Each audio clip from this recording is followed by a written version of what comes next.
ಎಲ್ರಿಗೂ ನಮಸ್ಕಾರ. Welcome back to my channel. ನಾನು ಪೂಜಾ. ಇವತ್ತು ಬುಧವಾರ ಬೆಳಗ್ಗೆಯಿಂದನೇ ವ್ಲಾಗ್ನ ಸ್ಟಾರ್ಟ್ ಮಾಡ್ತಾ ಇದ್ದೀನಿ. ಕರಿಮಣಿ ಹಾಕಿದ್ಮೇಲೆ ತೋರಿಸಿ ಪೂಜಾ ಅಂತ ಕೇಳ್ತಿದ್ರಲ್ವ, ಅದಕ್ಕೋಸ್ಕರ ಇವತ್ತಿನ ವಿಡಿಯೋದಲ್ಲಿ ಒಂದು ಕ್ಲಿಪ್ನ ಆ್ಯಡ್ ಮಾಡಿದ್ದೀನಿ. ಹಾಗೆ ಡ್ರೆಸ್ ಕೂಡ ಸ್ಟಿಚ್ ಮಾಡ್ಕೋತಾ ಇದ್ದೆ ಹಬ್ಬಕ್ಕೋಸ್ಕರ ಅಂತ, ಅದನ್ನು ಕೂಡ ಇವತ್ತಿನ ವಿಡಿಯೋದಲ್ಲಿ ಶೇರ್ ಮಾಡ್ತಾ ಇದ್ದೀನಿ. ವಿಡಿಯೋನ ಎಲ್ಲೂ ಕೂಡ ಸ್ಕಿಪ್ ಮಾಡಿದೆ ನೋಡಿ. ಇನ್ ಕೇಸ್ ಈ ವಿಡಿಯೋ ಏನಾದರೂ ಇಷ್ಟ ಆದರೆ ಪ್ಲೀಸ್ ಒಂದು ಲೈಕ್ ಮಾಡಿ. ಬೆಳಗಿನ ತಿಂಡಿಗೆ ದೋಸೆ ಮಾಡೋಣ ಅಂತ ಅಂದ್ಕೊಂಡು, ಅದರಲ್ಲೂ ಸೆಟ್ ದೋಸೆ ಮಾಡೋಣ ಅಂತ ಅಂದ್ಕೊಂಡು ನೆನ್ನೆನೇ ದೋಸೆ ಹಿಟ್ಟನ್ನು ರುಬ್ಬಿ ಇಟ್ಟಿದ್ದೆ. ಆ ದೋಸೆ ಹಿಟ್ಟು ಚೆನ್ನಾಗಿ ಉಪ್ಪು ಬಂದು ಇಲ್ಲೆಲ್ಲ ಸುರಿದೋಗ್ಬಿಟ್ಟಿತ್ತು. 6 ಗಂಟೆಯಲ್ಲಿ ಹಾಲು ತಂದಾಗ ಈ ಥರ ಏನೂ ಆಗಿರಲಿಲ್ವಂತೆ. ಮತ್ತೆ ಚೆಕ್ ಮಾಡಿದರು. ನಾನು ಕೆಲಸ ಎಲ್ಲ ಮುಗಿಸ್ಕೊಂಡು 7 ಗಂಟೆ ಅಷ್ಟರಲ್ಲಿ ಬ್ರೇಕ್ಫಾಸ್ಟ್ ಮಾಡೋಣ ಅಂತ ಬಂದಾಗ ಇಷ್ಟೊಂದು ಉಪ್ಪು ಬಂದು ಸುರಿದೋಗಿತ್ತು. ಇನ್ನು ಸುರಿತಾ ಇತ್ತು ನೋಡಿ, ಎಷ್ಟು ಚೆನ್ನಾಗಿ ಉಪ್ಪು ಬಂದ್ಬಿಟ್ಟಿದೆ ಅಂತ. ಫರ್ಮೆಂಟೇಷನ್ ತುಂಬ ಚೆನ್ನಾಗಾಗಿತ್ತು. ಈ ನಡುವೆ ವೆದರ್ ಚೇಂಜ್ಗೋ ಏನೋ ಗೊತ್ತಿಲ್ಲ, ನೀಟಾಗಿ ಫರ್ಮೆಂಟೇಷನ್ ಆಗ್ತಾನೇ ಇರಲಿಲ್ಲ.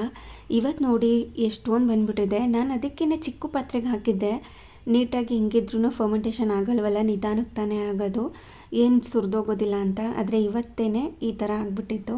ನಾರ್ಮಲ್ ಡೇಸಲ್ಲೆಲ್ಲ ಈ ಥರ ಚಿಕ್ಕ ಪಾತ್ರೆಗೆ ಏನಾದರೂ ಹಾಕಿದರೆ ಕೆಳಗಡೆ ಒಂದು ತಟ್ಟೆನ ಇಡ್ತಾಯಿದ್ದೆ. ಆದರೆ ಇವತ್ತು ಅದು ಇಡೋದು ಕೂಡ ಮರ್ತೋಗಿ ಇಷ್ಟೊಂದು ಹಿಟ್ಟು ವೇಸ್ಟ್ ಆಯಿತು. ಈ ಹಿಟ್ಟನ್ನು ನೋಡ್ತಾ ಇರ್ಬೋದು, ನಾನು ಎಷ್ಟೇ ಮಿಕ್ಸ್ ಮಾಡ್ತಾಯಿದ್ರೂ ಕೂಡ ಹಿಟ್ಟು ಕಡಿಮೆನೇ ಆಗ್ತಾ ಇರಲಿಲ್ಲ. ಇನ್ನೂ ಸ್ವಲ್ಪ ಹೊತ್ತು ಮಿಕ್ಸ್ ಮಾಡಿದೆ, ಅದು ಕಡಿಮೆ ಆಗ್ತಾ ಇರಲಿಲ್ಲ. ಹಂಗೆ ಒಂದು ಪ್ಲೇಟ್ನ ಮುಚ್ಚಿಟ್ಟು ಸೈಡಲ್ಲಿ ಎತ್ತಿಟ್ಕೊಂಡೆ. ಇನ್ನು ಹಿಟ್ಟನ್ನೆಲ್ಲ ಕ್ಲೀನ್ ಮಾಡಿಕೊಂಡು ಅದನ್ನು ಕೂಡ ಈ ಥರ ಒರೆಸಿಟ್ಕೋತಾ ಇದ್ದೀನಿ. ಡೀಪ್ ಕ್ಲೀನ್ ಅಂತ ಏನೂ ಮಾಡ್ಕೋತಾ ಇಲ್ಲ, ಸುಮ್ಮನೆ ಕಣ್ಣಿಗೆ ಏನೇನು ಕಾಣಿಸ್ತಾ ಇದೆ ಹಿಟ್ಟು ಅದೆಲ್ಲ ಕ್ಲೀನ್ ಮಾಡ್ಕೋತಾ ಇದ್ದೀನಿ. ಈ ಸ್ಟವ್ ಇದೆಲ್ಲ, ಸ್ಟವ್ ಕೆಳಗಡೆ ಎಲ್ಲ ಹೋಗ್ಬಿಟ್ಟಿತ್ತು, ಅದನ್ನು ಕೂಡ ಕ್ಲೀನ್ ಮಾಡಿಲ್ಲ. ಬೇಗ ಅಡುಗೆ ಮಾಡಿಬಿಡೋಣ ಮೊದಲು ತಿಂಡಿನ, ಅದಾದಮೇಲೆ ಎಲ್ಲ ಕ್ಲೀನ್ ಮಾಡ್ಕೋತೀನಲ್ವ, ಆ ಟೈಮ್ನಲ್ಲಿ ಮಾಡ್ಕೊಳ್ಳೋಣ ಅಂತ ಬರೀ ಕಣ್ಣಿಗೆ ಕಾಣೋಷ್ಟು ಮಾತ್ರ ಕೌಂಟರ್ ಟಾಪ್ ಎಲ್ಲೆಲ್ಲಿದೆ ಅಲ್ಲಲ್ಲಿ ಮಾತ್ರ ಕ್ಲೀನ್ ಮಾಡಿ ಎತ್ತಿಟ್ಕೊಂಡಿದ್ದೀನಿ. ಈ ಥರ ಮಿಕ್ಸ್ ಮಾಡ್ಕೋತಾ ಇದ್ರೂ ಕೂಡ ಮತ್ತೆ ಹಿಟ್ಟು ಕಡಿಮೆನೇ ಆಗ್ತಾ ಇರಲಿಲ್ಲ. ಫುಲ್ ಈ ಥರ ಲೈಟಾಗಿ, ಫುಲ್ ಲೈಟ್ ವೆಯ್ಟಾಗಿ ನೊರೆ ಥರ ಇದ್ದರೆ ಸೆಟ್ ದೋಸೆ ನಿಜವಾಗ್ಲೂ ಚೆನ್ನಾಗಿ ಬರೋದಿಲ್ಲ, ಯಾವ ದೋಸೆ ಆದ್ರೂ ಕೂಡ. ಅಂದರೆ ಈ ಥರ ಹಿಟ್ಟೇನಾದರೂ ಇದ್ದರೆ ನಾರ್ಮಲ್ ದೋಸೆ ಹಾಕ್ಕೋತೀವಲ್ವ, ಅಂದರೆ ಫುಲ್ ಪ್ಲೇನ್ ದೋಸೆ ಸಾಫ್ಟಾಗಿರೋ ಥರ ಆ ಥರ ಬರುತ್ತೆ. ಇನ್ನು ಕ್ರಿಸ್ಪಿಯಾಗಿ ಮಾಡ್ಕೋಬೇಕು ಅಂತಂದರೆ, ಇಲ್ಲಾಂದರೆ ಸೆಟ್ ದೋಸೆ ಥರ ಮಾಡ್ಕೋಬೇಕು ಅಂದರೆ ಅಷ್ಟೊಂದು ಕರೆಕ್ಟಾಗಿ ಬರೋದಿಲ್ಲ. ಹಿಟ್ಟು ಹೆಂಗಿರಬೇಕು ಅಂದರೆ ತೀರಾ ಫರ್ಮೆಂಟೇಷನ್ ಕೂಡ ಆಗಿರಬಾರ್ದು, ಮತ್ತು ತೀರಾ ಜಾಸ್ತಿ ಕೂಡ ಆಗಿರಬಾರ್ದು, ಮೀಡಿಯಮ್ ಆಗಿ ಇರಬೇಕು.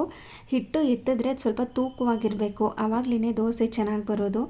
ಇವಾಗ ಈ ಥರ ಆಗಿತ್ತು. ಸೆಟ್ ದೋಸೆ ಥರ ಮಾಡ್ಕೋಬೇಕು ಅಂದ್ಕೊಂಡಿದ್ದೆ, ಆದ್ರೂ ಕೂಡ ಸೆಟ್ ದೋಸೆನೇ ಮಾಡಿದೆ. ಹೆಂಗೆ ಬಂತು ಅಂತ ಶೇರ್ ಮಾಡ್ತೀನಿ. ಹಾಗೆಯೇ ಇದಕ್ಕೆ ಕಾಂಬಿನೇಷನ್ ಆಗಿ ಚಟ್ನಿ ಏನೂ ಮಾಡ್ತಾಯಿಲ್ಲ, ಗೊಜ್ಜನ್ನು ಮಾಡ್ತಾಯಿದ್ದೀನಿ, ಅಂದರೆ ಸಾಗುನ ಮಾಡ್ತಾಯಿದ್ದೀನಿ. ಯೂಶ್ವಲಾಗಿ ಸಾಗು ಅಂದರೆ ನಾವೇನು ಅನ್ಕೋತೀವಿ, ತರಕಾರಿ, ಬಟಾಣಿ, ಹಸಿ ಬಟಾಣಿ ಇಲ್ಲ ಒಣ ಬಟಾಣಿ ಹಾಕಿ ಮಾಡ್ತೀವಿ. ಕೆಲವೊಂದು ಹೋಟೆಲ್ಗಳಲ್ಲಿ ಅಬ್ಸರ್ವ್ ಮಾಡಿದ್ದೀನಿ, ಎಲ್ಲ ಥರದ ಕಾಳುಗಳ್ನೂ ಕೂಡ ಹಾಕಿ ಸಾಗುನ ಮಾಡ್ತಾರೆ. ಎಕ್ಸಾಂಪಲ್ ಅಂದರೆ ಈ ಕಡಲೆಕಾಳು, ಹಾಗೆ ಈ ಹೆಸರು ಕಾಳು, ಮತ್ತು ಅಲಸಂದೆ ಕಾಳು, ಮತ್ತು ಕಾಬೂಲ್ ಕಡಲೆ, ಈ ಥರ ಒಂದೊಂದು ದಿನ ಒಂದೊಂದು ಕಾಳುಗಳನ್ನ ಹಾಕಿ ಮಾಡ್ತಾರೆ. ಅದಕ್ಕೆ ನಾನಿವತ್ತು ಹಸಿರು ಕಾಳನ್ನು ನೆನೆಸಿಟ್ಕೊಂಡಿದ್ದೆ. ರಾತ್ರಿನೇ ನೆನೆಸಿಟ್ಕೋಬೇಕು, ಅವಾಗ ತುಂಬ ಚೆನ್ನಾಗಿ ಹೆಸರು ಕಾಳು ಬೇಯುತ್ತೆ.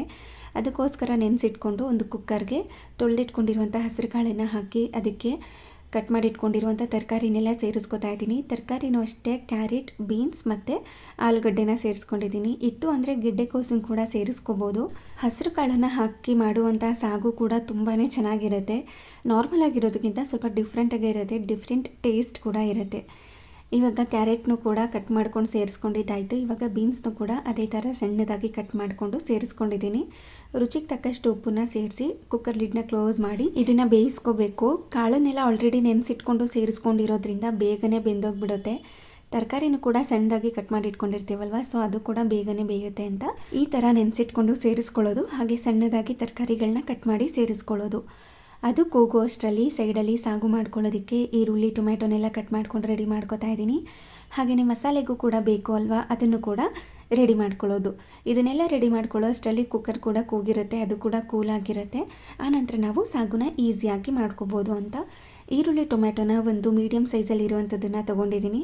ಹಾಗೆ ಸ್ವಲ್ಪ ಹಸಿಮೆಣಸಿನ್ಕಾಯಿ, ಕರಿಬೇವಿನ ಸೊಪ್ಪು, ಕೊತ್ತಂಬರಿ ಸೊಪ್ಪು. ಇನ್ನು ಸಾಗು ಅಥವಾ ಕುರ್ಮಾ ಅಂತ ಬಂದಾಗ ತೆಂಗಿನಕಾಯಿ ಬೇಕೇ ಬೇಕು. ನಾನು ಈ ನಡುವೆ ಏನು ಮಾಡ್ತಾಯಿದ್ದೀನಿ ಅಂತಂದರೆ, ತೆಂಗಿನಕಾಯಿನ ಫ್ರಿಡ್ಜ್ನಲ್ಲಿ ಸ್ಟೋರ್ ಮಾಡ್ಕೋತಾನೇ ಇಲ್ಲ. ಬೇಕು ಅಂದಾಗ ಈ ಥರ ಪುಟ್ಟದಾಗಿ ತೆಂಗಿನಕಾಯಿ ಬರುತ್ತಲ್ವ, ಅದನ್ನು ತೆಗೆದಿಟ್ಕೊಂಡಿರ್ತೀನಿ. ಅದನ್ನು ಬೇಕು ಅಂದಾಗ ಹೊಡ್ಕೊಳ್ಳೋದು. ಇವತ್ತು ಒಂದು ಹೋಳು ಖಾಲಿ ಆದರೆ ನೆಕ್ಸ್ಟ್ ಡೇ ಇನ್ನೊಂದು ಹೋಳು ಖಾಲಿ ಆಗಿಬಿಡುತ್ತೆ ಅಂತ ಈ ಥರ ಮಾಡ್ಕೋತಾ ಇದ್ದೀನಿ. ಕೆಲವೊಂದು ಸರಿ 2-3 ಕಾಯಿ ಹೊಡೆದಿರ್ತೀನಲ್ವ, ಒಂದು ಸರಿ ದೇವ್ರ ಮನೆ ಪೂಜೆಗೆ, ಹಾಗೆ ಇನ್ನೊಂದು ಸರಿ ತಿಂಡಿ ಮಾಡೋದಕ್ಕೆ ಅಂತ ಆ ಟೈಮಲ್ಲಿ ಮಾತ್ರ ತುರಿದಿಟ್ಕೊಂಡು ಫ್ರಿಜ್ನಲ್ಲಿ ಸ್ಟೋರ್ ಮಾಡ್ಕೊಂಡಿರ್ತೀನಿ. ಈ ನಡುವೆ ಅಂತೂ ಫ್ರಿಜ್ನಲ್ಲಿ ಸ್ಟೋರ್ ಮಾಡ್ಕೊಳ್ಳೋದೇ ಇಲ್ಲ, ಇದೇ ಥರನೇ ಬಳಸ್ಕೊತಾ ಇದ್ದೀನಿ. ಇವಾಗ ಒಂದು ಹೋಳು ತೆಂಗಿನಕಾಯಿನ ತುರಿದಿಟ್ಕೊಂಡು ಹಾಗೆ 2 ಸ್ಪೂನಷ್ಟು ಕಡಲೆ ಅದನ್ನು ಕೂಡ ಎತ್ತಿಟ್ಕೊಂಡಿದ್ದೀನಿ. ಇನ್ನು ಚಕ್ಕೆ, ಲವಂಗ, ಏಲಕ್ಕಿ ಕೂಡ ಬೇಕು, ಅದನ್ನು ಕೂಡ ಎತ್ತಿಟ್ಕೊಂಡು, ಇನ್ನು ಧನಿಯಾ, ಜೀರಿಗೆ, ಸೋಂಪು ಕೂಡ ಬೇಕು, ಅದನ್ನು ಕೂಡ ಎತ್ತಿಟ್ಕೊಂಡಿದ್ದೀನಿ.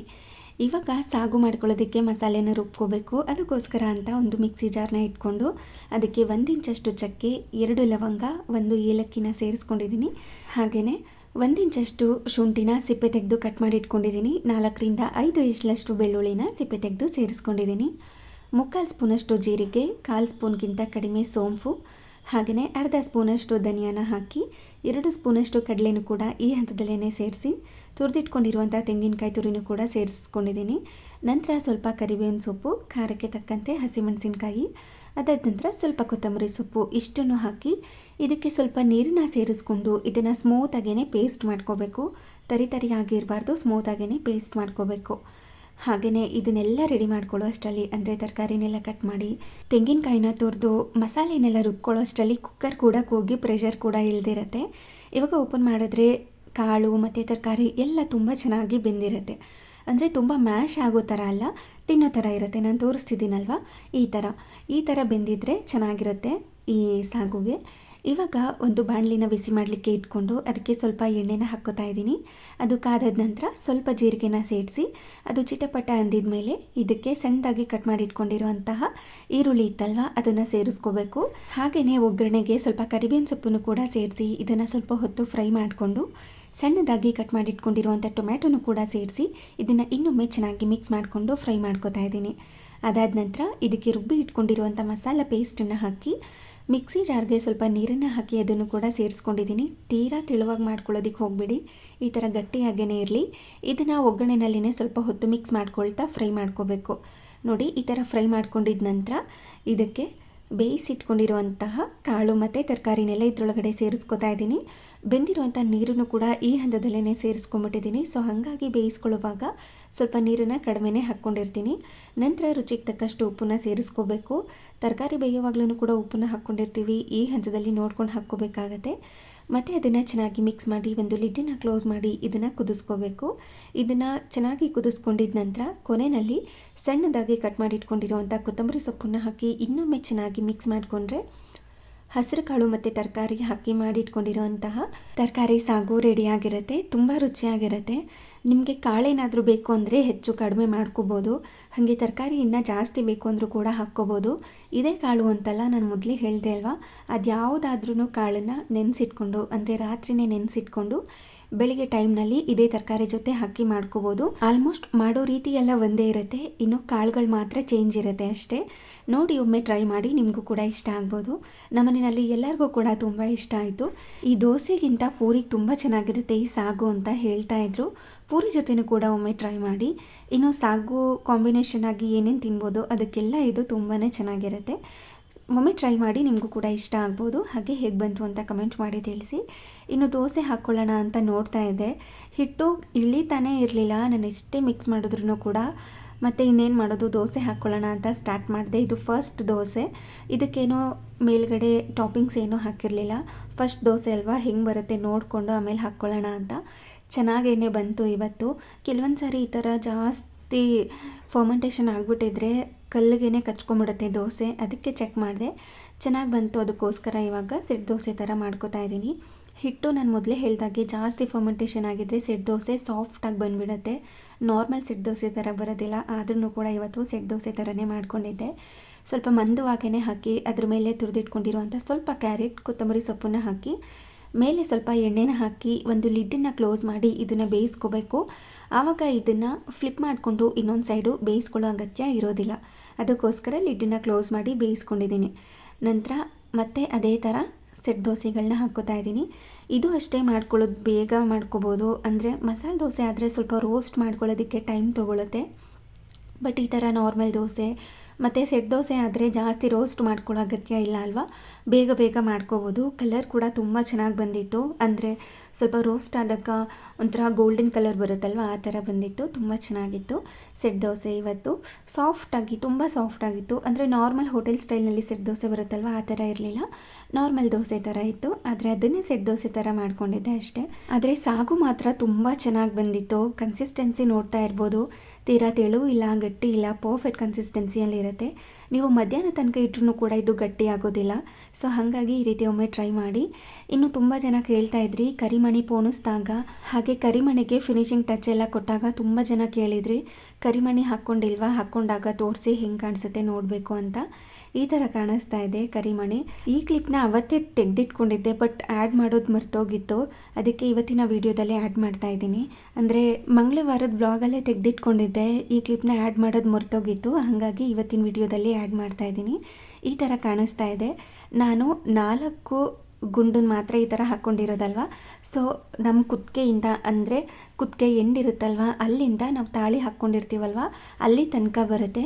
ಕೆಲವೊಬ್ಬರು 5 ಹಾಕ್ತಾರೆ. ಸೊ ಒಂದು ಸೈಡು 4 ಭಾಗದಲ್ಲಿ ಮಾತ್ರ ಈ ಗೋಲ್ಡ್ ಮಣಿಗಳು ಕಾಣಿಸ್ತಾ ಇರುತ್ತೆ, ಅಂದರೆ ಚಿನ್ನದ ಗುಂಡು ಕಾಣಿಸ್ತಾ ಇರುತ್ತೆ. ಅದಕ್ಕೋಸ್ಕರ 4 ಹಾಕ್ಕೊಂಡ್ರೆ ಅಥವಾ 3 ಹಾಕ್ಕೊಂಡ್ರೆ ಹಿಂದೆ ಇರುತ್ತಲ್ವ ಕುತ್ತಿಗೆ, ಅಲ್ಲಿ ತನಕನೂ ಬರುತ್ತೆ. ಹೆಂಗೆ ಕಾಣಿಸ್ತಾ ಇತ್ತು ಅಂತ ಕಮೆಂಟ್ ಮಾಡಿ ತಿಳಿಸಿ. ಹಾಗೇ ಬ್ರೇಕ್ಫಾಸ್ಟ್ ಎಲ್ಲ ಮುಗಿಸ್ಕೊಂಡು ಸ್ವಲ್ಪ ಮನೆ ಕೆಲಸ, ಎಡಿಟಿಂಗ್, ವಾಯ್ಸ್ ಓವರ್ ಎಲ್ಲ ಇರುತ್ತಲ್ವ, ಅದೆಲ್ಲನೂ ಕೂಡ ಮುಗಿಸ್ಕೊಂಡು ಹಬ್ಬಕ್ಕೆ ಒಂದು ಕುರ್ತಾನ ರೆಡಿ ಮಾಡ್ಕೊಳ್ಳೋಣ ಅಂತ, ಸ್ಟಿಚ್ ಮಾಡ್ಕೊಳ್ಳೋದಕ್ಕೆ ಅಂತ ಬಂದಿದ್ದೀನಿ. ಇದನ್ನು ಶ್ರೀರಾಮ್ಪುರದಲ್ಲಿ ತೊಗೊಂಡಿದ್ದಂತಹ ಫ್ಯಾಬ್ರಿಕ್ ಇದು. ತುಂಬ ಚೆನ್ನಾಗಿದೆ. ನಾನು ಹತ್ತಿರದಿಂದ ಕೂಡ ತೋರಿಸ್ದೆ, ಎಷ್ಟು ಡಿಸೈನ್ ಆಗಿದೆ ಅಲ್ವಾ. ಇಷ್ಟು ಕಡಿಮೆ ರೇಟಿಗೆ ಸಿಗುತ್ತೆ ಅಂತ ಅಂದ್ಕೊಂಡಿರಲಿಲ್ಲ ನಾನು ಕೂಡ. ತುಂಬ ಕಡಿಮೆ ರೇಟ್ಗೆ ಸಿಕ್ತು ಇದು.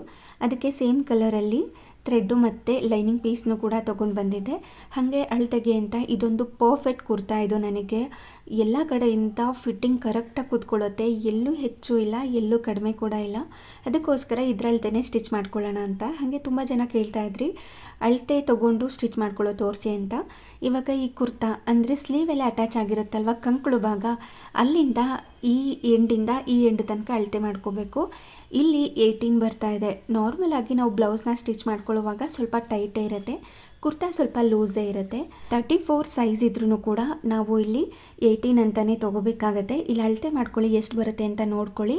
ಹಾಗೆ ಇಲ್ಲಿಂದ ಕೆಳಗಡೆ ಬಂದರೆ ಸ್ವಲ್ಪ ಕರ್ವ್ ಇರುತ್ತಲ್ವ, ಅಂದರೆ ಸೊಂಟದ ಸೈಜ್ ಹತ್ರ ಅಲ್ಲಿ ಸ್ವಲ್ಪ ಚಿಕ್ಕದಾಗೇ ಬರುತ್ತೆ. ಅಲ್ಲಿಂದ ಯಾವ ಅಳತೆಗೆ ತೊಗೋಬೇಕು ಅಂತ 14 ಇಂಚಸ್ ಕೆಳಗಡೆಗೆ ನಾವು ಇದನ್ನು ತೊಗೋಬೇಕಾಗುತ್ತೆ. ಇನ್ನು ಸ್ಲಿಟ್ ಯಾವ ಜಾಗಕ್ಕಿದೆ ಅಂತ ನೋಡ್ಕೋಬೇಕು, ಎಷ್ಟು ಇಂಚ್ಗೆ ಇದೆ ಅಂತ ನೋಡ್ಕೋಬೇಕು. ಅದನ್ನು ಕೂಡ ಅಳತೆ ಮಾಡಿ ಇಟ್ಕೊಂಡಿದ್ದೀನಿ. ಇವಾಗ ನಾವು ಫಸ್ಟ್ ಅಳತೆ ಮಾಡ್ಕೊಂಡಾಗ 18 ಬಂದಿತ್ತಲ್ವ, ಅದನ್ನು 2ಇಂದ ಡಿವೈಡ್ ಮಾಡ್ಕೋಬೇಕು.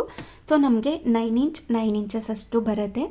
ಇನ್ನು ಬಾಟಮ್ನಲ್ಲಿ ನಾವು ಏನು ಮಾರ್ಕ್ ಮಾಡಿ ಇಟ್ಕೊಂಡಿದ್ವಿ ಅಂದರೆ 14 ಇಂಚಸ್ಗೆ, ಅಲ್ಲಿ 1 ಇಂಚನ್ನ ರಿಡ್ಯೂಸ್ ಮಾಡ್ಕೋಬೇಕು. ಹಾಗೆಯೇ ಸ್ಲಿಟ್ ಎಷ್ಟಿದೆ ಅಂತ ನೋಡಿಕೊಂಡು ಅಷ್ಟೇ ತೊಗೋಬೇಕಾಗುತ್ತೆ. ಇನ್ನು ಆರ್ಮ್ ಹೋಲ್ ಡೌನ್ ಏನಿದೆ ಅದನ್ನು ಕೂಡ ನೀಟಾಗಿ ಅಳತೆ ಮಾಡ್ಕೋಬೇಕು. ಇದೇನು ಅಷ್ಟೊಂದು ಬರೋದಿಲ್ಲ ನಮಗೆ. ಫಿಟ್ಟಿಂಗ್ ಅಂದರೆ ನಮ್ಮ ಬಾಡಿ ಫಿಟ್ಟಿಂಗ್ ಏನು ಬರುತ್ತೆ ಅದನ್ನು ಕರೆಕ್ಟಾಗಿ ಅಳತೆ ಮಾಡಿಕೊಂಡ್ರೆ ಈಸಿಯಾಗಿ ಕುರ್ತಾನ ಸ್ಟಿಚ್ ಮಾಡ್ಕೋಬೋದು. ಹಾಗೆ ಇಲ್ಲಿ 2 ಮೀಟರಷ್ಟು ಲೈನಿಂಗ್ ಪೀಸ್ನ ತೊಗೊಂಡಿದ್ದೀನಿ. ಕುರ್ತಾ ಎಷ್ಟು ಉದ್ದನಾದ್ರೂ ಇರಲಿ, ಲೈನಿಂಗ್ ಮಾತ್ರ ನಾನು ಮಂಡಿ ತನಕ ಮಾತ್ರ ಕೊಡೋದು. ಅಲ್ಲಿ ತನಕ 2 ಮೀಟರ್ ಆದರೆ ಸಾಕಾಗುತ್ತೆ. ಇದರಲ್ಲೇ ಸ್ಲೀವ್ನು ಕೂಡ ಕಟ್ ಮಾಡ್ಕೋಬೋದು. ನಾವು 3/4 ಸ್ಲೀವ್ನ ಕಟ್ ಮಾಡ್ಕೋತೀವಂದರೆ ಸ್ವಲ್ಪ ಜಾಸ್ತಿ ಫ್ಯಾಬ್ರಿಕ್ನ ತೊಗೋಬೇಕು. ನಾರ್ಮಲ್ ಸ್ಲೀವ್ ಕಟ್ ಮಾಡ್ಕೋತೀವಿ ಅಂದರೆ ಅಷ್ಟೊಂದು ಬೇಕಾಗಿರೋದಿಲ್ಲ. ಇವಾಗ ಇದನ್ನು ಈ ಥರ ಮಡ್ಚ್ಕೊಂಡು 7 ಇಂಚಸ್ಗೆ ತೊಗೊಂಡಿದ್ದೀನಿ ಶೋಲ್ಡರ್ ಮತ್ತು ನೆಕ್ಗೋಸ್ಕರ. ನೀವು ಪುಟ್ಟದಾಗಿ ಬೇಕು ಅಂದರೆ, ಬ್ರಾಡ್ ಬೇಡ ಅಂತಂದರೆ 6 ಇಂಚಸ್ ಅಥವಾ 5 ಇಂಚಸ್ ಕೂಡ ತೊಗೋಬೋದು. ಹಾಗೆಯೇ ಆರ್ಮ್ ಹೋಲ್ ಡೌನ್ಗೋಸ್ಕರ ಅಂತ 6 ಇಂಚಸ್ಗೆ ತೊಗೊಂಡಿದ್ದೀನಿ. ಇನ್ನು 18ಅಲ್ಲಿ 2ಇಂದ ಡಿವೈಡ್ ಮಾಡಿ ಇಟ್ಕೊಂಡಿದ್ವಿ ಅಲ್ವಾ, 9 ಇಂಚಸ್ ಬಂದಿತ್ತು. ಅದನ್ನು ಇಲ್ಲಿ ಮಾರ್ಕ್ ಮಾಡ್ಕೋಬೇಕು. ಹಾಗೆಯೇ ಎಕ್ಸ್ಟ್ರಾ 2 ಇಂಚಸ್ ಅಥವಾ 1 ಇಂಚ್, 1.5 ಇಂಚ್ ಇಷ್ಟು ನೀವು ಎಕ್ಸ್ಟ್ರಾ ಲೂಸ್ಗೋಸ್ಕರ ಅಂತ ತೊಗೋಬೋದು. ಅಂದರೆ ಇನ್ ಕೇಸ್ ಫ್ಯೂಚರಲ್ಲಿ ದಪ್ಪ ಆದರೆ ಅಂತ ಅನಿಸಿದ್ರೆ ಎಕ್ಸ್ಟ್ರಾ ನಾವು ಸ್ಟಿಚಸ್ನ ಹಾಕ್ಕೊಂಡಿರ್ತೀವಲ್ವ, ಆ ಥರದಕ್ಕೆ ಈ 2 ಇಂಚಸ್ ಎಕ್ಸ್ಟ್ರಾ ತೊಗೊಳ್ಳೋದು. ಹಾಗೆಯೇ ಈ ಥರ ಹೋಲ್ ಕರ್ವಾಗಿ ಮಾರ್ಕ್ ಮಾಡಿಕೊಂಡು ಇಲ್ಲಿ ನಾವು ಎಲ್ಲಿ ಮಾರ್ಕ್ ಮಾಡ್ಕೊಂಡಿದ್ವಿ ಅಲ್ಲಿಂದ 14 ಇಂಚಸ್ಗೆ ಡೌನ್ಗೆ ಒಂದು ಮಾರ್ಕ್ನ ಮಾಡ್ಕೋಬೇಕು. ಹಾಗೆಯೇ 9 ಇಂಚಸ್ ಬಂದಿತ್ತಲ್ವ, ಅದರಲ್ಲಿ 1 ಇಂಚ್ನ ನೀವು ರಿಡ್ಯೂಸ್ ಮಾಡಿಕೊಂಡು 8 ಇಂಚಸ್ಗೆ ಇಲ್ಲಿ ಮಾರ್ಕ್ ಮಾಡ್ಕೋಬೇಕು. ಹಾಗೆಯೇ ಮೇಲ್ಗಡೆಯಿಂದ 22 ಇಂಚಸ್ಗೆ ಇಲ್ಲಿ ಸ್ಲಿಟ್ಗೋಸ್ಕರ ಅಂತ ಮಾರ್ಕ್ ಮಾಡಿ ಇಟ್ಕೊಂಡಿದ್ದೀನಿ. ಮೇಲ್ಗಡೆ ನಾವು 9 ಇಂಚಸ್ ಎಷ್ಟು ತೊಗೊಂಡಿದ್ವಿ ಅಲ್ವಾ, ಆಲ್ಮೋಸ್ಟ್ ಅಷ್ಟೇ ಬರುತ್ತೆ. ನೀವು ಹಿಪ್ ಸೈಜ್ ಎಷ್ಟಿದೆ ಅಂತ ನೋಡಿಕೊಂಡು ಅದನ್ನು 4ಇಂದ ಡಿವೈಡ್ ಮಾಡಿ ಆ ನಂತರ ನೀವು ಮಾರ್ಕ್ ಮಾಡಿ ಕೂಡ ತೊಗೋಬೋದು. ಆಲ್ಮೋಸ್ಟ್ ನಾನು ಮೇಲ್ಗಡೆ ಏನು ತೊಗೊಂಡಿರ್ತೀನಿ ಅದಕ್ಕೆ 1 ಇಂಚನ್ನ ಆ್ಯಡ್ ಮಾಡ್ಕೊಂಡು ತೊಗೋತೀನಿ. ಫಾರ್ ಎಕ್ಸಾಂಪಲ್ 9 ಇತ್ತು ಅಲ್ವಾ, ಈ ಸ್ಲಿಟ್ ಹತ್ರ ನಾನು 10 ಇಂಚ್ಗೆ ಮಾರ್ಕ್ ಮಾಡ್ಕೋತೀನಿ, ಅಂದರೆ 10 ಇಂಚಸ್ಗೆ ಮಾರ್ಕ್ ಮಾಡ್ಕೋತೀನಿ. ಕೆಲವ್ರಿಗೆ ಸ್ಲಿಟ್ ಮೇಲ್ಗಡೆ ಇದ್ದರೆ ಇಷ್ಟ ಆಗುತ್ತೆ, ಅಂದರೆ 20 ಇಂಚಸ್ಗೆ ತೊಗೋಬೋದು. ಇನ್ನು ಕೆಲವ್ರಿಗೆ ಸ್ಲಿಟ್ ಕಡಿಮೆ ಇರಬೇಕು ಅಂತ ಅನಿಸುತ್ತೆ, ಅವರು 22-24 ಇಂಚಸ್ಗೆ ತೊಗೋಬೋದು. ಅಂದರೆ ಸ್ವಲ್ಪ ಕುರ್ತಾ ಹಾರಾಡ್ದಾಗೆಲ್ಲ ಮೇಲ್ಗಡೆ ಎತ್ಕೊಂಡ್ಬಿಡುತ್ತೆ ಅಂತ ಭಯ ಇದ್ದರೆ ಸ್ವಲ್ಪ ಕೆಳಗಡೆ ತೊಗೋಬೋದು. ಹಾಗೆ ಇಲ್ಲಿ 2 ಇಂಚಸ್ಗೆ ಏನು ಮಾರ್ಕ್ ಮಾಡ್ಕೊಂಡಿದ್ವಿ ಅಲ್ಲಿಗೂ ಕೂಡ ಲೈನನ್ನು ಹಾಕ್ಕೋಬೇಕು. ಆ್ಯಕ್ಚುಯಲ್ ಫಿಟ್ಟಿಂಗ್ ಲೈನ್ ಏನಿದೆ ಅದಕ್ಕೂ ಕೂಡ ಈ ಥರ ಲೈನನ್ನು ಹಾಕಿ, ಇದು ನಮಗೆ ಸ್ವಲ್ಪ ಪ್ರಾಪರ್ ಕಟ್ಟಿಂಗ್ ಥರ ಬಂದುಬಿಡುತ್ತೆ. ಅದನ್ನು ಸ್ವಲ್ಪ ಕರ್ವ್ ಆಗಿ ಈ ಥರ ಮಾರ್ಕ್ ಮಾಡ್ಕೋಬೇಕಷ್ಟೆ. ಹಾಗೆಯೇ ನಾವು ಸ್ಲಿಟ್ ಹತ್ರ ಏನು ತೊಗೊಂಡಿದ್ವಿ 10 ಇಂಚಸ್, ಅದನ್ನು ಕೂಡ ಬಾಟಮ್ನಲ್ಲಿ ಅಷ್ಟೇ 10 ಇಂಚಸ್ ಕೂಡ ತೊಗೊಂಡು ಒಂದು ಲೈನನ್ನು ಹಾಕ್ಕೋಬೇಕು. ಹಾಗೆಯೇ ನಾವು ಸ್ಲಿಟ್ನ ಫೋಲ್ಡ್ ಮಾಡ್ಕೊಂಡು ಫಿನಿಶಿಂಗ್ ಕೊಟ್ಕೊಳ್ಳೋದಕ್ಕೆ ಜಸ್ಟ್ 1 ಇಂಚ್ ಇದ್ದರೆ ಸಾಕಾಗುತ್ತೆ. ಅದಕ್ಕೆ 1 ಇಂಚ್ಗೆ ಮಾರ್ಕ್ ಮಾಡಿಕೊಂಡು ಈ ರೀತಿ ಒಂದು ಲೈನನ್ನು ಹಾಕಿ, ಇನ್ನು 2 ಇಂಚಸ್ಗೆ ಮಾರ್ಕ್ ಮಾಡಿ ಕ್ಲೋಸ್ ಮಾಡ್ಕೊಂಡಿರ್ತೀವಲ್ವ, ಅಲ್ಲಿ ಈ ಥರ ಒಂದು ಲೈನನ್ನು ಹಾಕಿ ಕಟ್ ಮಾಡ್ಕೋಬೇಕು. ಇವಾಗ ಆಲ್ಮೋಸ್ಟ್ ನಾನು ಬ್ಯಾಕ್ ಸೈಡ್ ಮತ್ತು ಫ್ರಂಟ್ ಸೈಡ್ ಎರಡನ್ನೂ ಕೂಡ ಕಟ್ ಮಾಡ್ಕೋತಾ ಇದ್ದೀನಿ. ನಾನು ಮೊದಲೇ ಹೇಳಿದಾಗೆ ನಿಮಗೆ ಡೀಪ್ ಏನಾದರೂ ಜಾಸ್ತಿ ಬೇಡ ಅಂದರೆ ನಾನಿಲ್ಲಿ 7 ಇಂಚಸ್ ತೊಗೊಂಡಿರೋ ಕಡೆ 6 ಇಂಚಸ್ 5 ಇಂಚಸ್ ಕೂಡ ತೊಗೋಬೋದು. ನಾನು ಸ್ವಲ್ಪ ಬ್ರಾಡಾಗಿಯೇ ಸ್ಟಿಚ್ ಮಾಡ್ಕೋತಾ ಇದ್ದೀನಿ, ಸೊ ಹಾಗಾಗಿ 7 ಇಂಚಸ್ ತೊಗೊಂಡಿದ್ದೀನಿ ಅಷ್ಟೇ. ಇವಾಗ ನಾವು ಹೆಂಗೆ ಮಾರ್ಕ್ ಮಾಡಿ ಇಟ್ಕೊಂಡಿದ್ವಿ ಅದೇ ಥರ ಕಟ್ ಮಾಡ್ಕೋಬೇಕು. ತುಂಬ ಸಿಂಪಲ್ಲಾಗಿ ಸ್ಟಿಚ್ ಮಾಡ್ಕೊಳ್ಳುವಂತಹ ಡ್ರೆಸ್ ಇದು. ತುಂಬ ಸಿಂಪಲ್, ಯಾವುದೇ ಥರ ಕನ್ಫ್ಯೂಷನ್ ಏನೂ ಇರೋದಿಲ್ಲ. ಪರ್ಫೆಕ್ಟಾಗಿ ಸ್ಟಿಚ್ ಮಾಡ್ಕೋಬೋದು. ಇದನ್ನು ಸ್ಟಿಚಿಂಗ್ ಬರದೇ ಇರೋರು ಕೂಡ ಸ್ಟಿಚ್ ಮಾಡ್ಕೋಬೋದು. ಅಷ್ಟು ಸಿಂಪಲ್, ಜಸ್ಟ್ ಅರ್ಧ ಗಂಟೆಯಲ್ಲಿ 3/4 ಗಂಟೆಯಲ್ಲಿ ಸ್ಟಿಚ್ ಮಾಡ್ಕೊಳ್ಳುವಂಥ ಕುರ್ತಾ ಇದು. ಇವಾಗ ಶೋಲ್ಡರ್ಗೆ ನಾನು 2.5 ಇಂಚಸ್ ತೊಗೊಂಡಿದ್ದೀನಿ. ಹಾಗೆಯೇ ಡೀಪ್ಗೋಸ್ಕರ ಅಂತ 4.5 ಇಂಚಸ್ ಬ್ರಾಡ್ಗೆ. ಅಂದರೆ ನಾನು ಸ್ವಲ್ಪ ಕರ್ವಾಗಿ ಡಿಸೈನ್ ಮಾಡ್ಕೋತೀನಿ, ಸೊ ಹಾಗಾಗಿ ತುಂಬ ಡೀಪ್ ಏನು ಅನಿಸೋದಿಲ್ಲ. ನಾನು ತೋರಿಸ್ತೀನಿ ಹೇಗೆ ಅಂತ.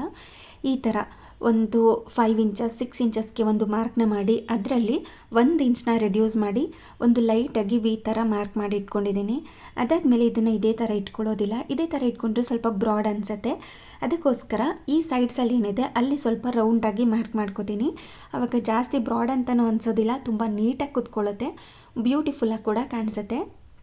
ನೀವು ನೋಡ್ತಾ ಇದ್ದರೆ ಗೊತ್ತಾಗಿರುತ್ತೆ, ಡೀಪ್ ಅಷ್ಟೊಂದು ಇಟ್ಕೊಂಡಿಲ್ಲ ನಾನು, ಬ್ರಾಡ್ ಮಾತ್ರ ಇದೆ, ಡೀಪ್ ಅಷ್ಟೊಂದಿಲ್ಲ. ಇವಾಗ ಫ್ರಂಟ್ ಸೈಡ್ ಡಿಸೈನ್ ರೆಡಿ ಆಯಿತು. ಇವಾಗ ಬ್ಯಾಕ್ ಸೈಡ್ಗೆ ಅಂತ ಸೇಮ್ ನಾವು ಶೋಲ್ಡರ್ 2.5 ಏನು ತೊಗೊಂಡಿದ್ವಿ ಫ್ರಂಟ್ ಸೈಡ್, ಅದನ್ನೇ ಇಲ್ಲೂ ಕೂಡ ತೊಗೋಬೇಕು. ಹಾಗೆ ನಿಮಗೆ ಬ್ಯಾಕ್ ಡೀಪ್ ಎಷ್ಟು ಬೇಕು ಅಂತ ನೋಡಿಕೊಂಡು ಅದಕ್ಕೆ ತಕ್ಕಂತೆ ಈ ಥರ ಬಾಕ್ಸ್ ಥರ ಮಾಡಿಕೊಂಡು ನಿಮಗೆ ಯಾವ ಡಿಸೈನ್ ಬೇಕೋ ಅದನ್ನು ಮಾರ್ಕ್ ಮಾಡ್ಕೋಬೋದು. ಆದಷ್ಟು ನಾನು ರೌಂಡಾಗಿಯೇ ಮಾರ್ಕ್ ಮಾಡ್ಕೋತೀನಿ, ಮತ್ತು ಹಿಂದಗಡೆ ಕಟ್ಟೋದನ್ನು ಕೂಡ ಇಟ್ಕೋತೀನಿ. ಸೊ ಹಾಗಾಗಿ ಬ್ರಾಡಾಗಿದ್ರೂ ತೊಂದರೆ ಇಲ್ಲ. ಆದಷ್ಟು ಒಂದು ಬೋಟ್ನೆಕ್ ಆಗಿರುತ್ತೆ ನಾನು ಹೊಲಿಯೋ ಡ್ರೆಸ್ಗಳು, ಇಲ್ಲಾಂದರೆ ಈ ಥರ ಬ್ರಾಡಾಗಿರುವಂಥ ಡ್ರೆಸ್ಸಸ್ಗಳೇ ಆಗಿರುತ್ತೆ. ಈಗ ಬ್ಯಾಕ್ ಸೈಡ್ ಕೂಡ ರೆಡಿ ಆಯಿತು. ಇನ್ನು ಮೇನ್ ಫ್ಯಾಬ್ರಿಕ್ನ ತೊಗೊಂಡು ಕಟ್ ಮಾಡಿ ಇಟ್ಕೊಂಡು ಎರಡಕ್ಕೂ ಕೂಡ, ಅಂದರೆ ಬ್ಯಾಕ್ ಸೈಡ್ ಮತ್ತು ಫ್ರಂಟ್ ಸೈಡ್ ಎರಡು ಲೈನಿಂಗ್ ಪೀಸ್ಗೆ ಈ ಥರ ಇಟ್ಕೊಂಡು ನೀಟಾಗಿ ಪಿನ್ ಮಾಡಿಕೊಂಡು ಇದನ್ನು ಕೂಡ ಕಟ್ ಮಾಡ್ಕೋಬೇಕಾಗುತ್ತೆ. ಎಕ್ಸ್ಟ್ರಾ ಏನಾದರೂ ಇದ್ದರೆ ಕಟ್ ಮಾಡ್ಕೊಳ್ಳಿ. ಆಲ್ಮೋಸ್ಟ್ ಎಕ್ಸ್ಟ್ರಾ ಏನೂ ಇರಲಿಲ್ಲ, ಈವನ್ ಸ್ಲೀವ್ಗೂ ಕೂಡ ಸಾಕಾಗ್ತಾ ಇರಲಿಲ್ಲ. ಈ ಎಕ್ಸ್ಟ್ರಾ ಪೀಸ್ ಏನಿದೆ ಈ ಆಮ್ ಹೋಲ್ ಹತ್ರ ಕಟ್ ಮಾಡಿ ಇಟ್ಕೊಂಡಿದ್ವಲ್ಲ ಆ ಪೀಸ್, ಮತ್ತು ಡೀಪಲ್ಲಿ ಕಟ್ ಮಾಡಿ ಇಟ್ಕೊಂಡಿರ್ತೀವಲ್ವ ಆ ಪೀಸ್ನೆಲ್ಲ ಆ್ಯಡ್ ಮಾಡಿಕೊಂಡು ನಾನು ಸ್ಲೀವ್ನ ರೆಡಿ ಮಾಡ್ಕೊಂಡಿದ್ದು. 3/4 ಸ್ಲೀವ್ ಥರ ಮಾಡ್ಕೊಳ್ಳೋಣ ಅಂದ್ಕೊಂಡಿದ್ದೆ, ಫ್ಯಾಬ್ರಿಕ್ ಸಾಲೇ ಇಲ್ಲ, ಸ್ವಲ್ಪ ಮಾತ್ರ ಇತ್ತು, ಅದಕ್ಕೋಸ್ಕರ ಶಾರ್ಟ್ ಸ್ಲೀವ್ನೇ ಇಟ್ಕೊಂಡಿದ್ದೀನಿ. ಇವಾಗ ಫ್ರಂಟ್ ಸೈಡ್ ಮತ್ತು ಬ್ಯಾಕ್ ಸೈಡ್ ಎರಡನ್ನೂ ಕೂಡ ಈ ಥರ ಒಂದಕ್ಕೊಂದು ಸೆಟ್ ಮಾಡಿಕೊಂಡು ಪಿನ್ ಮಾಡ್ಕೊಂಡು ರೆಡಿ ಮಾಡಿ ಇಟ್ಕೊಂಡಿದ್ರೆ ನಾವು ಹೊಲಿಯೋವಾಗ ಹೆಚ್ಚು ಕಡಿಮೆ ಆಗೋ ಚಾನ್ಸೇ ಇರೋದಿಲ್ಲ, ನೀಟಾಗಿ ಕುತ್ಕೊಳ್ಳುತ್ತೆ. ಇವಾಗ ಥ್ರೆಡನ್ನೆಲ್ಲ ರೆಡಿ ಮಾಡಿ ಇಟ್ಕೊಂಡು ಇವಾಗ ಫ್ರಂಟ್ ಸೈಡ್ ಸ್ಟಿಚ್ ಮಾಡ್ಕೋತಾ ಇದ್ದೀನಿ. ನಾವು ಏನು ಮಾರ್ಕ್ ಮಾಡಿ ಇಟ್ಕೊಂಡಿದ್ದೀವಲ್ವ ಅದ್ರ ಮೇಲೇ ಸ್ಟಿಚಿಂಗ್ನ ಹಾಕ್ಕೊಳ್ತಾ ಹೋಗಬೇಕು. ಸ್ಟಿಚಿಂಗ್ ಹಾಕ್ಕೊಳ್ಳೋದು ಅಷ್ಟೇ ಕರೆಕ್ಟಾಗಿ ಹಾಕ್ಕೋಬೇಕು. ಈ ಥರ ನಾವು ಒಂದು ಕಡೆಯಿಂದ ಇನ್ನೊಂದು ಕಡೆಗೆ ಕ್ರಾಸ್ ಮಾಡ್ಕೊಳ್ಳುವಾಗ ನೀಡಲ್ನ ಡೌನ್ ಮಾಡ್ಕೋಬೇಕು.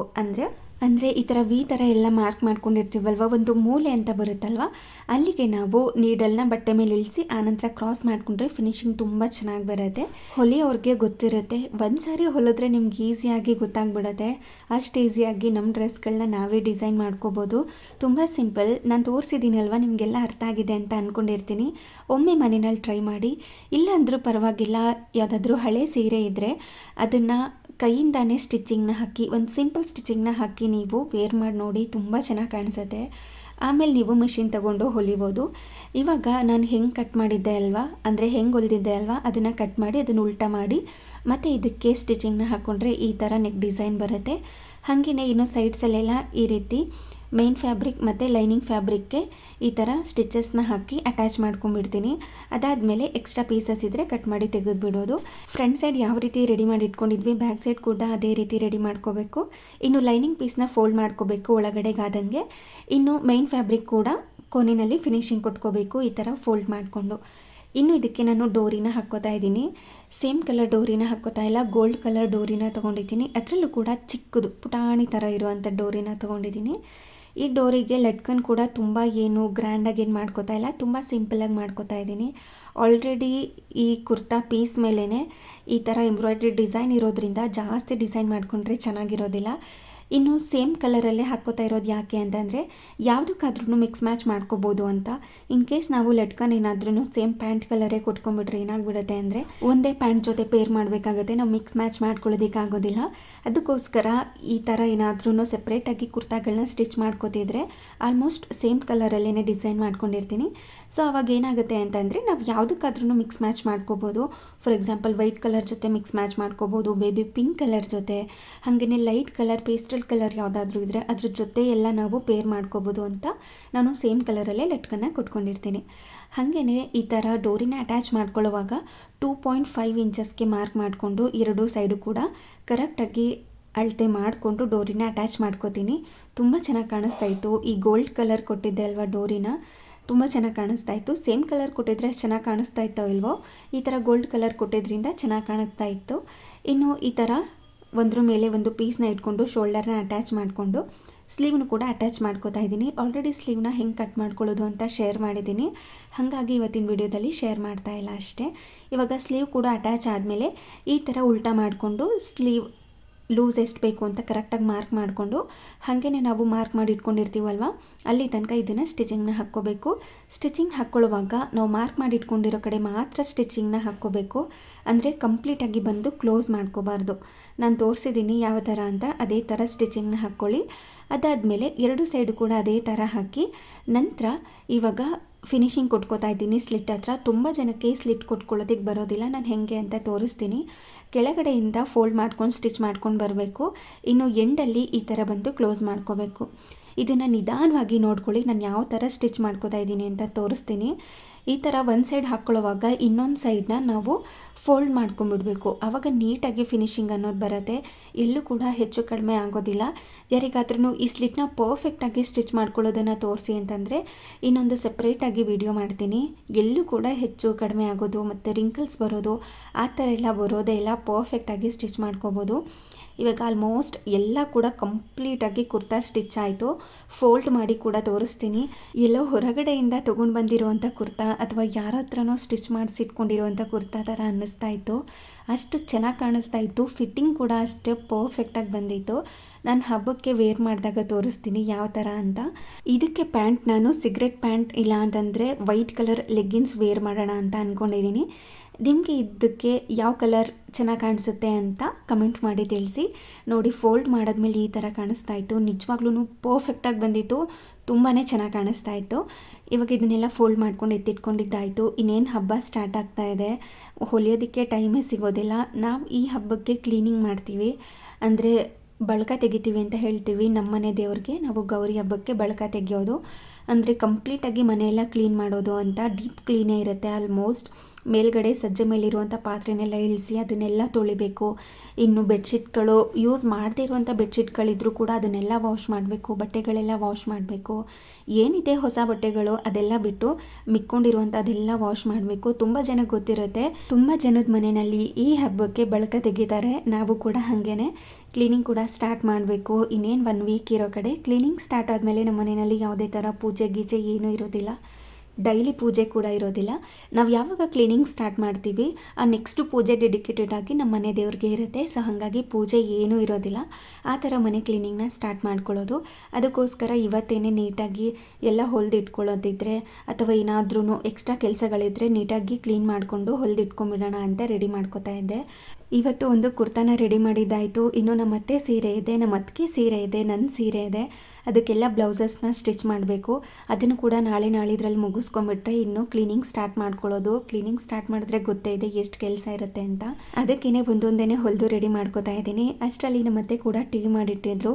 ಸ್ನ್ಯಾಕ್ಸ್ ತೊಗೊಂಡು ಟೀ ಕೂಡ ಕುಡಿದು ಹಾಗೆ ಸ್ವಲ್ಪ ಗ್ರೋಸರೀಸ್ ಆರ್ಡರ್ ಮಾಡಿದ್ದೆ, ಅದು ಕೂಡ ಬಂದಿತ್ತು. ಇದನ್ನು ಕೂಡ ಚೆಕ್ ಮಾಡ್ಕೋತಾ ಇದ್ದೀನಿ ಕರೆಕ್ಟಾಗಿದೆಯಾ ಅಂತ. ಹಾಗೆಯೇ ಇದನ್ನೆಲ್ಲ ಇವಾಗ ರೀಫಿಲ್ ಮಾಡ್ಕೊಳ್ಳೋದಿಲ್ಲ, ಅಡುಗೆ ಮನೆ ಕೂಡ ಕ್ಲೀನ್ ಮಾಡಬೇಕಲ್ವ. ಅಂದರೆ ಗ್ರಾಸರೀಸ್ ಏನೇನಿದೆ ಅದನ್ನೆಲ್ಲ ತೆಗೆದು ಎಲ್ಲ ಬಾಕ್ಸಸ್ ಎಲ್ಲ ಪಾತ್ರೆಗಳನ್ನ ತೊಳೆದು ಮತ್ತೆ ಅದಕ್ಕೆ ರೀಫಿಲ್ ಮಾಡ್ಕೋಬೇಕು. ಮತ್ತು ಅದಕ್ಕೆ ಎಕ್ಸ್ಟ್ರಾ ಕೆಲಸ ಆಗುತ್ತಲ್ಲ ಅಂತ ಇದನ್ನೆಲ್ಲ ಹಾಗೆ ಇಟ್ಕೊಂಡು ಕ್ಲೀನಿಂಗ್ ಆದ ನಂತರ ಇದನ್ನೆಲ್ಲ ರೀಫಿಲ್ ಮಾಡ್ಕೋತೀನಿ. ಹಾಗೆಯೇ ಇದಾಗಿತ್ತು ಇವತ್ತಿನ ವಿಡಿಯೋ. ಈ ವಿಡಿಯೋ ನಿಮಗೆ ಸ್ವಲ್ಪನಾದ್ರೂ ಇಷ್ಟ ಆಗಿದ್ದರೆ, ಯೂಸ್ಫುಲ್ ಅನಿಸಿದ್ರೆ ಪ್ಲೀಸ್ ಒಂದು ಲೈಕ್ ಮಾಡಿ. ಹಾಗೆ ನಿಮ್ಮ ಫ್ರೆಂಡ್ಸ್ ಆ್ಯಂಡ್ ಫ್ಯಾಮಿಲಿಗೆಲ್ಲ ಈ ವಿಡಿಯೋನ ಶೇರ್ ಮಾಡಿ. Thank you.